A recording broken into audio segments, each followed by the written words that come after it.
É melhor morrer para ser feliz do que viver para ser miserável. Santa Cecília. Nesse vídeo trago para você alguns relatos da vida de Santa Cecília, que é também conhecida como Cecília de Roma, uma piedosa cristã que foi martirizada por causa de sua fé e que ficaria conhecida como padroeira da música e de todos os músicos. Assim como Santa Inês de Roma, Santa Luzia e também Santa Águeda, Cecília era de uma família nobre e também dedicou sua virgindade ao divino esposo Jesus Cristo. Ela foi forçada a se casar, mas o seu anjo da guarda lhe ajudou a preservar a sua pureza. Conta-se também que ela frequentemente ouvia melodias do céu. No entanto, não há relatos históricos que digam claramente que Cecília tocasse algum instrumento musical. O que nós temos hoje é uma brevíssima referência em sua ata de martírio, onde ali diz que Cecília cantava em seu coração apenas para Deus, com o acompanhamento de um órgão. Isso foi o suficiente para que artistas do Renascimento representassem a santa com algum instrumento musical nas mãos. Independentemente de ela tocar ou não algum instrumento, ou até mesmo de possuir uma bela voz de cantora, foi a sua santidade interior que levou milhares à conversão e inspirou a sensibilidade dos músicos ao longo da história.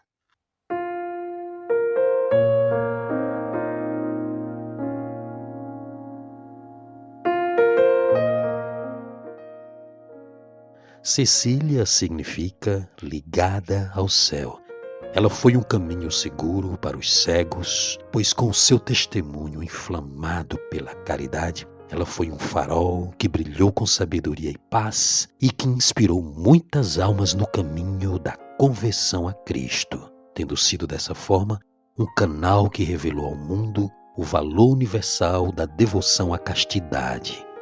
Logo no início de sua vida, ela se tornou uma discípula de Jesus e, assim, ela vivia em comunhão com Cristo, em contínua oração e na prática das virtudes. Em segredo, a menina fez votos de virgindade e, para cumpri-lo com firmeza, ela recorria ao seu anjo da guarda, que muitas vezes aparecia para ela. E quando ela tinha cerca de 20 anos de idade, ela foi prometida em casamento ao jovem Valeriano. Então ela chamou seu noivo, disse a ele toda a verdade sobre a sua fé e disse que tinha feito voto de castidade para Deus. E ela começou a falar com tanto entusiasmo e convicção que o jovem ficou boquiaberto com a força de suas palavras. Cecília disse que nenhum homem poderia tocar seu corpo, porque ela tinha um anjo que lhe protegia. A história conta que Valeriano era um ótimo rapaz, pagão, é verdade, mas que de alguma forma a graça divina começou a entrar em seu coração. Ele de fato aceitou a proposta de união virginal com Cecília. Cecília concordou em revelar a identidade do anjo, porém disse que primeiro Valeriano deveria acreditar no verdadeiro Deus e passar pela purificação do batismo, pois o esposo aceitou o desafio. Cecília então deu a primeira instrução a Valeriano. Ela disse: saia da cidade pela Via Ápia, ande 3 milhas e diga aos pobres que lá encontrar que você foi enviado por Cecília para levar uma mensagem secreta ao velho santo Urbano. E quando estiver diante dele, relate todas as minhas palavras, receba o batismo e volte aqui para ver o anjo. E Valeriano estava decidido a ir até o fim com aquela história. Ele de fato encontrou o velho Urbano no meio das catacumbas dos mártires e contou tudo o que Cecília lhe dissera. Então o velho Urbano estendeu as mãos para o céu e em lágrimas agradeceu a Deus pela vida de Cecília, que plantou no coração do esposo as palavras de Cristo. E quando disse isso, eis que apareceu um velho de vestes brancas resplandecentes que segurava um livro que estava escrito com letras de ouro. Quando viu esse segundo personagem, Valeriano ficou aterrorizado e, não resistindo, caiu imediatamente como morto. O velho de vestes brancas calmamente ergueu Valeriano e o despertou. O velho abriu então o livro e pediu que Valeriano lesse as palavras que estavam escritas naquela página. E Valeriano, recuperando as forças, leu o seguinte: um Deus, uma fé, um batismo. Um só Deus, Pai de todas as coisas, que está acima de todos nós e acima de tudo e em todos nós. Então o velho perguntou se Valeriano ainda tinha alguma dúvida no que acabara de ler. Valeriano disse que estava certo de que o que ele acabara de ler era a única verdade debaixo do céu. E quando ele disse isso, o velho desapareceu com o livro e Valeriano foi introduzido nos mistérios da religião e recebeu ali o batismo pelas mãos de Santo Urbano. Eles passaram a noite em oração e no dia seguinte Valeriano voltou para casa. Quando lá chegou, encontrou Cecília no quarto e estava conversando com o anjo. E este tinha na mão 2 coroas trançadas com rosas e lírios. O anjo deu uma coroa a Cecília e a outra a Valeriano, dizendo para que eles guardassem essas coroas com pureza de coração e santidade de vida. O anjo disse também que somente aqueles que amarem a castidade poderiam enxergar essas coroas. E Valeriano, que amava muito ao seu irmão Tibúcio, disse que gostaria que seu irmão encontrasse também a verdade. Esse foi um pedido que agradou muito o coração de Deus. O anjo disse que Valeriano e Tibúcio logo iriam receber a palma do martírio. Tendo dito isso, o anjo desapareceu. Naquele momento, Tibúcio entrou no quarto, admirado com o perfume das rosas que estavam naquele ambiente. Ele pediu para ver que rosas eram essas, de perfumes tão suaves, mas Valeriano disse que ele as veria se acreditasse primeiramente em Cristo, recebesse o batismo e renunciasse aos ídolos pagãos. Tibúcio ficou admirado, olhando para seu irmão.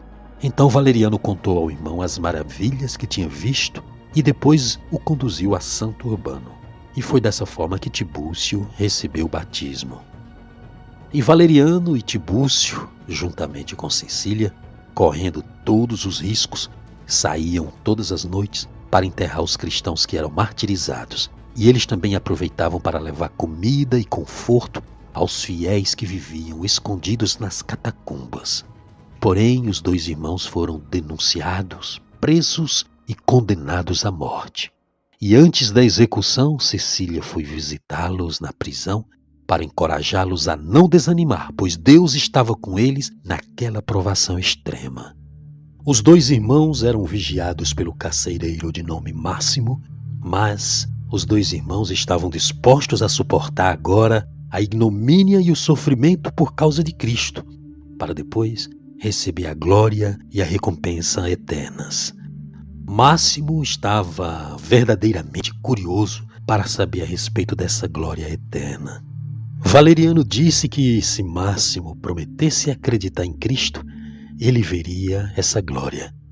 Os 2 irmãos foram levados para o local do suplício e Máximo percebeu que esses nobres irmãos iam para o martírio com um semblante sereno e com tanta alegria como se fossem a uma grande festa. No momento do martírio de Valeriano e Tibúcio, Máximo viu o céu se abrir e os anjos descerem para levar as almas daqueles 2 cristãos. Em seu interior, Máximo sentiu o chamado divino e se converteu, ele e sua família, e todos foram batizados pelo velho Urbano. O prefeito Almáquio, que havia prendido os irmãos, descobriu que Máximo havia se convertido ao cristianismo, então mandou que ele fosse açoitado com chicotes de pontas de chumbo, e foi assim que Máximo entrou na vida eterna. Cecília, juntamente com outros cristãos, enterraram os corpos dos 3 mártires. E o prefeito convocou Cecília para que ela oferecesse sacrifícios aos ídolos ou recebesse a sentença de morte. Conta-se que os soldados que foram prender Cecília gostavam muito dela e alguns até choravam para que a jovem aceitasse adorar aos deuses e assim não morresse. Cecília disse que a morte não era o fim da vida. Ela disse que morrer por Cristo era como dar uma habitação vil para receber uma morada preciosa. era como dar um cantinho qualquer para receber um lugar amplo e luminoso. O fato é que os soldados acreditaram no Deus de Cecília e mais tarde muitos se converteram à fé. A verdade é que o prefeito ficou com muito medo de fazer algum mal a Cecília na frente do público, pois ela era muito querida pela população de Roma. Então, o prefeito mandou matá-la secretamente na casa da própria santa. Cecília foi presa e colocada no próprio banheiro de sua casa para que ali ela morresse asfixiada pelos vapores de água. Apesar de a temperatura ter sido elevada ao nível máximo, Cecília nada sofreu. E dessa forma, ela permaneceu um dia e uma noite nesse ambiente sem que lhe acontecesse nenhum mal. E bastante surpreso ao ver Santa Cecília no dia seguinte, o prefeito romano desistiu de dialogar com Cecília e ordenou que ela fosse decapitada imediatamente. Diante da sentença, Cecília ajoelhou-se e ela mesma expôs seu pescoço para receber o golpe final do carrasco. Por algum motivo, o carrasco estava bastante nervoso e não conseguia decapitar a vítima, mesmo tendo ferido o pescoço de Cecília com 3 golpes de espada. Santa Cecília foi abandonada ali, toda ensanguentada, mortalmente ferida. Ali no chão ela agonizou ainda por 3 dias e mesmo assim ela dava palavras de ânimo aos cristãos que ousaram aparecer por lá para vê-la pela última vez. Mesmo ali, naqueles momentos finais de seu suplício, Cecília autorizou que todos os seus bens fossem dados aos pobres. Após 3 dias de agonia, Cecília finalmente expirou e partiu para a eternidade, ao encontro do seu divino esposo, Jesus Cristo.